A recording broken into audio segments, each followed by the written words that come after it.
What is the connection between autism and intestinal bacteria? Is there one? Let's talk with a leading university researcher to see what we've learned and how it might be able to help you. If we haven't met, my name's Kelso. I am the host of the HealthCall Live Radio Hour, and this segment is going to be all focusing on the connection between gut bacteria and autism in children. And so let's welcome Dr. Maude David. She is a university professor at Oregon State University, and her laboratory studies the gut-brain axis with a particular interest in autism spectrum disorders. Thanks for joining us. Thank you so much for having me today. Oh, you bet. So tell me the big idea. What's the main thrust of the work that you're doing in your lab?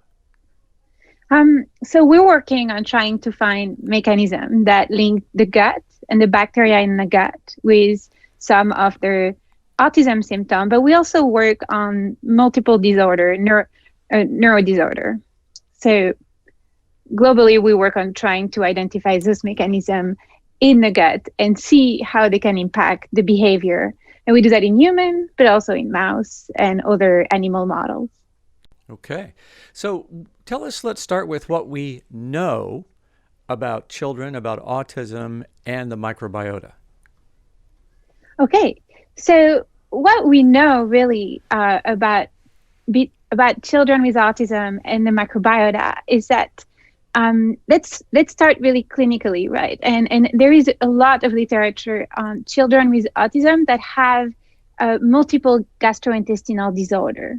So by that, I mean, technically we call that intestinal motility, meaning, they can have diarrhea or the opposite. And this is something that has been reported widely in children with autism. But yes, I've seen surveys that say 60 to 90% of kids on the spectrum have some type of GI disorder. That's correct. And it's been, we're conducting a study now, a crowdsourced study, and we see that as well. This is really well reported. Technically, there is something else that we see in children with autism is that they have an increased permeability of the gastrointestinal tract. So some people call this a leaky gut. I don't know if you heard about it. It's not a great term, but basically the epithelium permeability is increased, and we see that repetitively in animal models. But we can also measure this in humans. So we've seen it in the children with autism. So let's just define that for those who don't follow this closely. Gut permeability, that means that the contents of the intestines are somehow able to get through the lining and get into the bloodstream, right? Yeah, a little bit more. And that's normal. That's something that happens in everyone. It actually happens and changes during the development of children, and it's needed. But overall, it happens more in children with autism. That way you compare it with a cohort of children without autism or with their first degree siblings, for example. And do we think that the interaction between, is it our immune system and that leaky gut product it might be somehow associated with the spectrum disorders? So you ask me what we know. So that's really what we know. This is the observation we have. After that, it's a lot of hypotheses. So the scientific community hypothesized that there could be multiple ways by which the microbe can interact with the brain. And one of them could be that some metabolites, so the little molecule produced by the gut microbiome, the microbes within us, can pass more easily into the bloodstream and, disturb some of the pathways in the children with autism. Okay. So you're right. I did ask you, what do we know? And and what we suspect or what we believe is that there may be a connection there. So do we understand? And what do we believe is, well, let me back up a second. Do we believe that it's causative of spectrum disorders or simply somehow associated?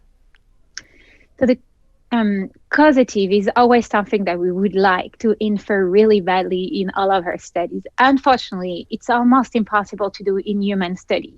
So what we do is we do it in animal studies. And in animal studies, it was strongly associated. And in terms of temporal, it was first some people gave the metabolites and then they observed changes in the animals. So in that sense, it was, I would dare say, causative. That said, the vast majority of every studies are just associations. So it's extremely difficult in biology to infer causality, especially in a disorder like autism. So I wouldn't say, we have proof that the gut microbiota at all is causative of autism symptoms in children yet. But there clearly seems to be some connection, and we've seen that in something called MTT, right? So we're transplanting stool from a neurotypical person into, or a mouse really, and then we've seen, well, I guess we have also seen this in humans, right? We've done fecal transplants in humans and seen it go the other way though. So we take a sample from a neurotypical person and put it into an autistic child, and we see behavioral improvements. Can you explain more to me about that? Yeah, it's a fantastic study by Krishmadil Brown at Arizona State University, where they took a cohort of children and a little bit older than children as well, and they gave this individual with autism some, I would say, stool sample from a neurotypical person. And they saw improvement on the gastrointestinal level, so some of the symptoms we just talked about, but also when it came to anxiety and several of the social, actually, I don't know if the social is true, but some of the behavioral symptoms. And what's interesting with this study is they did a follow-up 2 years later, and they show that some of the symptoms were still better, improved 2 years later. So that was really an interesting study in that sense. It wasn't just very punctual, it lasted for a while. And of course, it wouldn't be ethical to take a stool sample from someone on the spectrum and implant that into a neurotypical person. I suppose that's not been tested, has it? No, but it has been done on mouse. So there is another study where they took the stool samples of several individuals with autism and they give it to a cohort of mouse, and then they look at their offspring. So of the mouse, right? Mm-hmm. And those offspring displayed some behavioral changes that could be associated with autism. So that was fascinating, right? Because if you take a stool samples that from someone with autism and give it to an animal and look at their offspring, it really is a good proof of concept that there is some interesting association here. This is, of course, science is incremental. This needs to be repeated. The N of the study was small, but very convincing results. They also went all the way to look into specific part of the brain and specific metabolites that were different between the mouse, and just took one of the small molecule and added to see if they could see differences in the brain activity. So it's a very fascinating study as well. So we can't really say that it's causative, but there is smoke, so we have to look for the fire. I get that. Exactly. You can see how careful I am with association versus causative. Well, I understand. Yeah. You're a scientist. You have to be. So tell me about the work you're doing in your lab, and what are you focusing on? So we have an ongoing project where, as you know, autism is an extremely complex disorder, and of course the microbiome seems to play a part, but the genetic of each of the individuals play a very important part as well. So what we do in this project is we took multiple biomarkers. So not only which bacteria are present, but also what do they do by looking at their functions and which small molecule they produce. And we also take the genotype, so the genes. We look at the genes of each individual, and we try to overlay all those informations to take into account both the microbes, the environment, and the genome of the individuals, and try to parse out which mechanism can be inferred to the microbiota specifically. So I'd say this project, we try to take into account multiple layers of biomarkers to find the specific mechanism. And once we have some idea, we're testing this in mouse. So it's a very big project with multiple collaborators in it. We're collaborating with Stanford University, with Theo Palmer and Dennis Wall.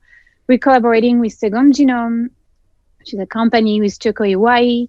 And we really need all those different actors to be able to have the bioinformatic tools and the animal facilities to test all of those different hypotheses. Our ability to do that is all very new, isn't it? I mean, I know that, as recently as I just spoke to a doctor the other day who told me he left medical school in 2006 and they weren't even talking about the microbiome. And that wasn't all that long ago. Yeah, and the technology evolves really fast.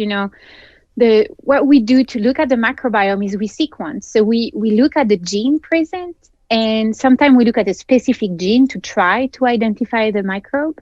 And just the technology used for the sequencing technologies keep changing all the time. We used to have only short reads. Now there is what we call long reads. So we have longer pieces of DNA we can look into. And everything evolves really, really fast. So you have to have the latest tools to try to bring as much information as possible for what you're looking at. So let's address ourselves to parents and adults with spectrum disorders.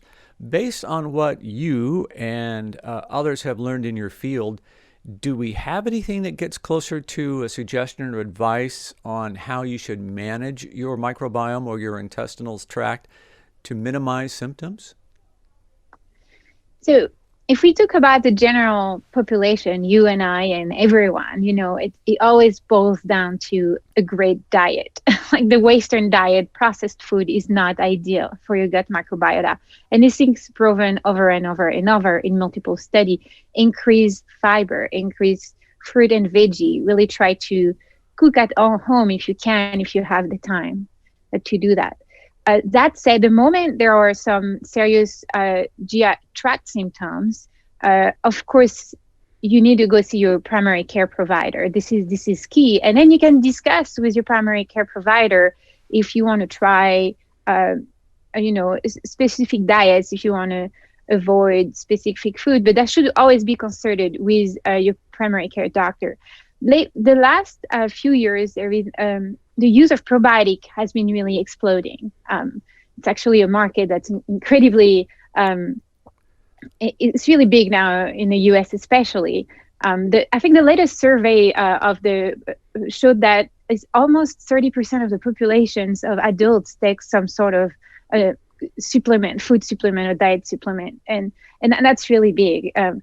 So I would always advise to talk with your primary care provider about those, especially the probiotics.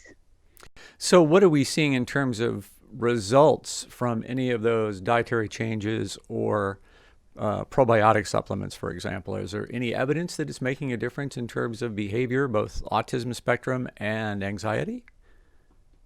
Not that I know of in human study again. But yes, in mouse, it's been clear. For example, lactobacillus is a classic probiotics that has been shown to increase the barrier integrity, so your epithelium, your gut integrity, and that has been showed even in human. They showed the barrier integrity increases, but there hasn't been a clear study showing that children with autism with specific probiotic showed changes in behavior. That is not something that I'm aware of. That said, again, in mouse study, that's been shown multiple times.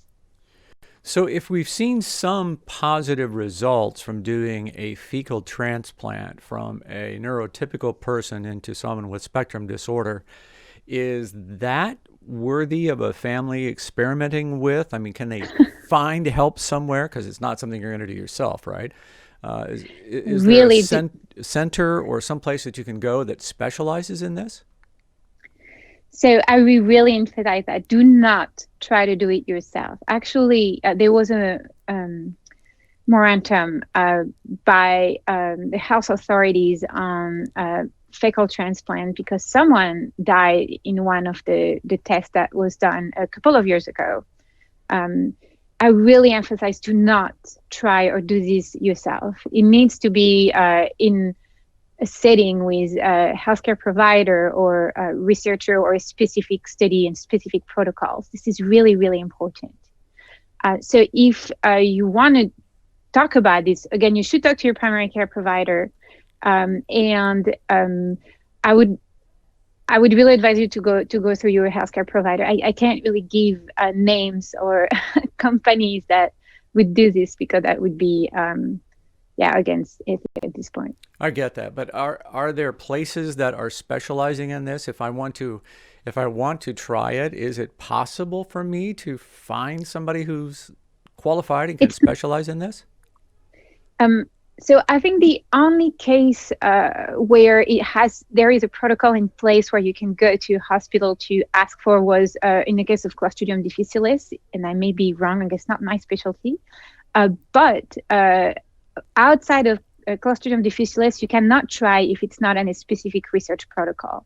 And so for autism, again, Arizona State University was the university that did that whole setup. Otherwise, no, I don't have a specific center. Yeah, so I'm aware of they do use fecal transplant to, as you just said, for C. diff infections, which are antibiotic resistant. And so far, that I know, the microbiome transfer has been the most effective therapy for those who are resistant to all other drugs. So that's really interesting, but I get it. It's still way too early to think about this for autism spectrum disorder. But if I were to ask you, where do you think this research is going to lead us? Is there anything that looks hopeful here? Can you look out a few years and tell me what you might think might have to say to a family who's dealing with someone on the spectrum?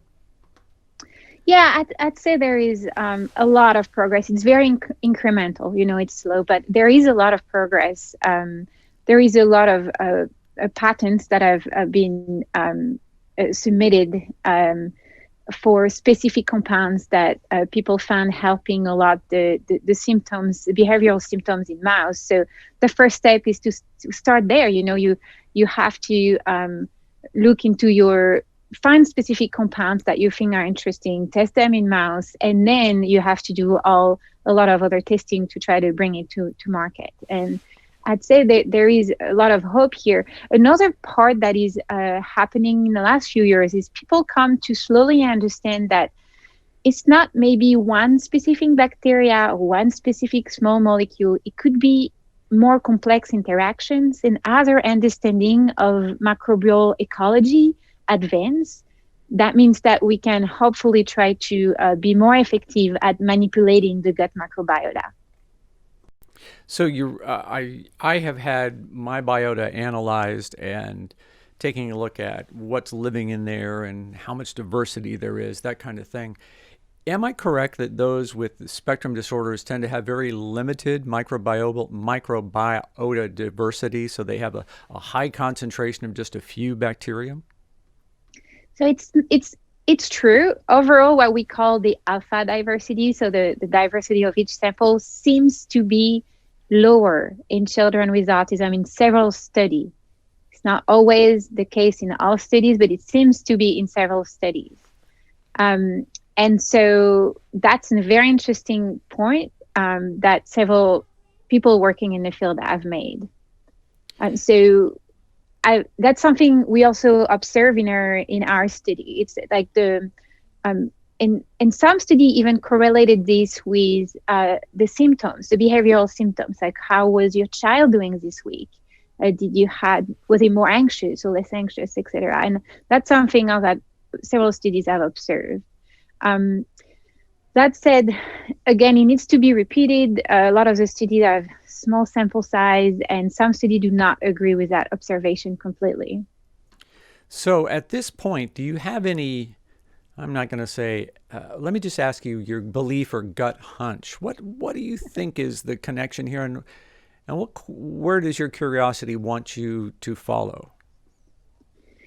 Actually, my lab is working on another part of all this discovery that I talked about. We're very related to the small molecules, those metabolites that could pass into the bloodstream and potentially pass the blood-brain barrier and go into the brain. But my lab works in another possible alternative area, which is the vagal nerve. Mm-hmm. And so something that is very possible, and that it's another field that's exploding more and more, is that microbes in your gut are directly in contact with neurons, gut sensory cells that can transmit signals to your brain via the vagal nerve. So that's another area that my lab's working on, and I would be very interested to see where this goes in the next few years as well. Yeah, that is very interesting, isn't it? So they always call your gut your second brain, and that vagal nerve connection is. Can you describe that in greater detail for people? I'm sure you'll do a much better job than I would. So you have several nerves that go from what we call your central nervous system to your peripheral nervous system, right? And one of them is a vagal nerve. And recently we discovered that these nerves that go from your gut to your brainstem, for example, can be sensory. So, you have little cells in your gut that are sensory cells that will have connections with these projections of that very big nerve. And with one synapse, so another connection, it will go to your brainstem. So from your brainstem to your gut, you literally have 3 cells that would connect all of that together. And therefore, and so that helps understand why we say things like, a gut hunch, or when you get particularly anxious, sometimes you become unsettled, right? And your stomach and your brain clearly are connected in so many different ways, or your intestines in your brain, I should say, not just your stomach. That's I don't know the exact quote, but I know there is a quote from a very ancient quote from Socrates that actually linked the brain in the gut. It's been observed a long time ago. Yeah. So you are looking at the metabolites. So metabolites are after the bacteria has digested content, it gives off various chemical components. And so the suspicion is those metabolites, those components, could potentially be transmitted along the vagal nerve to the brain. Did I get that right? So no, the not exactly. Okay. So the way we hypothesize, so we're very in the world of hypothesis we're testing now, is that the bacteria, so when you eat something, your bacteria will break it down in little small molecules. And then those small molecules can go and interact with the cell in your gut. Okay, and some of the cells in the lining of your gut are actually sensory cells. So that means they're cells that will sense the outside world, and then they will send a signal to your nervous system to say what something's happening. And it turns out that some of the metabolites of those bacteria can go in those sensory cells, and the sensory cell will send an electric signal via the vagal nerve to your brain. I get it. What it does is it changes this electrical activity. Does that make sense? So that's what we're looking at as well in my lab, is to see if some changing in this electrical activity happen. I see. So that is what might contribute. That's how diet might contribute to anxiety, is through that mechanism. Yeah, and so stress and anxiety is it's a comorbid to autism. A comorbid disorder. So absolutely, that's very relevant. And there is a lot of people trying to work on the vagal nerve and stress and anxiety at this point. There is a lot of other pathways, of course. I'm not giving you all the details. But yeah, no, I think that would be great. Really, again, my lab's trying to drill down to find specific mechanism, because as you mentioned earlier, is this causality? Is this an association? And I think at this point, the scientific community is trying to move forward, identifying specific pathways that we could potentially trigger or inhibit down the road for more applications. So would that be in the form of a medication? Would that be in the form of what form would that take? Yeah, I mean, again, this is really new, and I don't want to go ahead of myself, but yeah, usually therapeutic targets are in the form of either tailored probiotics or some sort of medications. It's an exciting time in what you do. If I were to talk to you 5 years from now, what do you think we might know then that we are only suspicious of today? I think we would discover new neuroactive compounds. I'm very excited by this. I think that somewhere where all of this is headed is to try to discover new compounds that can, as I said just earlier, activate those little neurons in our gut, but also anywhere else in our body that can be reached. And I think also, I hope we're going to know more about microbial interactions and how, we can manipulate the gut microbiota, having it in a more lasting effect. And another part that's slowly developing is the importance of the maternal microbiota and the microbiota during early life, right? So there is more and more studies showing that there is really a window that's key in establishing your microbiota and has consequences in overall health. And I'm hoping that we'll understand better this for all the neurodevelopmental disorders, but mental health overall. It's a fascinating area, and I'm glad you shared some of it with us today. If there's a thought that I'd ask you to leave our viewers with, what would that be?